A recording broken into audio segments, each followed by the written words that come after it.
So diving into LSU, Alabama, it's still unfortunately like a week and a half away. I wish it was this weekend because I've been looking forward to this game since the beginning of the season. And now that we're in the season, I've been looking forward to it really since week one, I guess, because I had a feeling and I predicted that that game, LSU at Alabama, would be the SEC West Championship. If not that game, it was LSU, Texas A&M at the end of the season, right here in Tiger Stadium. It's going to be a tough game because with this Alabama defense, nobody's rolled the tide all year. This is the best defense LSU has played all year to this point. Maybe when it's all said and done, it'll be the best defense they play all season unless they go to the SEC Championship game and play Georgia. A&M's got a good defense too, but to this point in the season, LSU's offense hasn't seen a well-coached, a talented defense like the one they'll see in Tuscaloosa, and I'll tell you why. Give you some numbers to back it up. Alabama's the number 15 defense in the country in terms of totals. They allow just about 305 yards per game.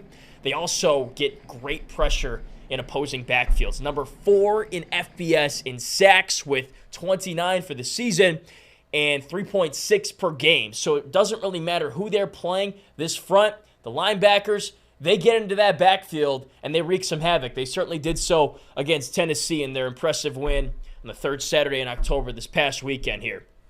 Stout run defense, solid pass defense as well.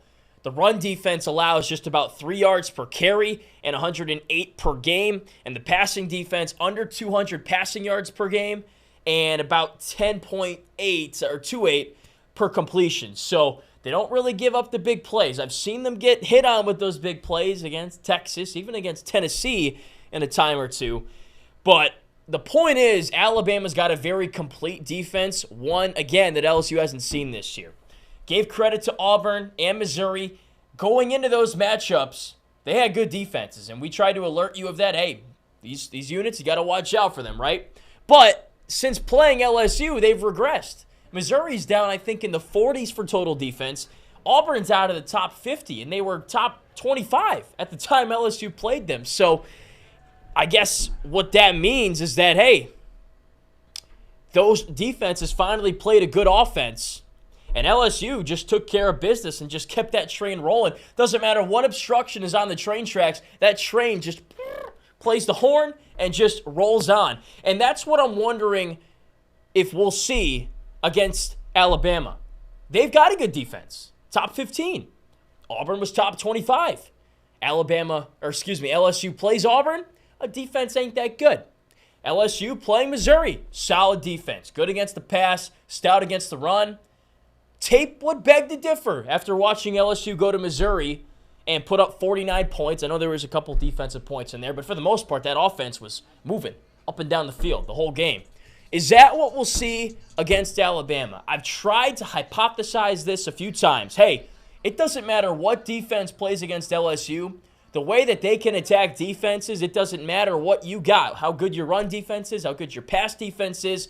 They've got 4 or 5 different ways to beat you. And if you've got that many options, I don't care what your defensive stats are. We're going to score against you. We're going to put up yards against you. Is that what the case will be in Tuscaloosa? That's what the game hinges on. Look, if LSU is held to 300 yards per game, in this game, they lose. If they're held to 3 yards per carry, 100 rush yards, L.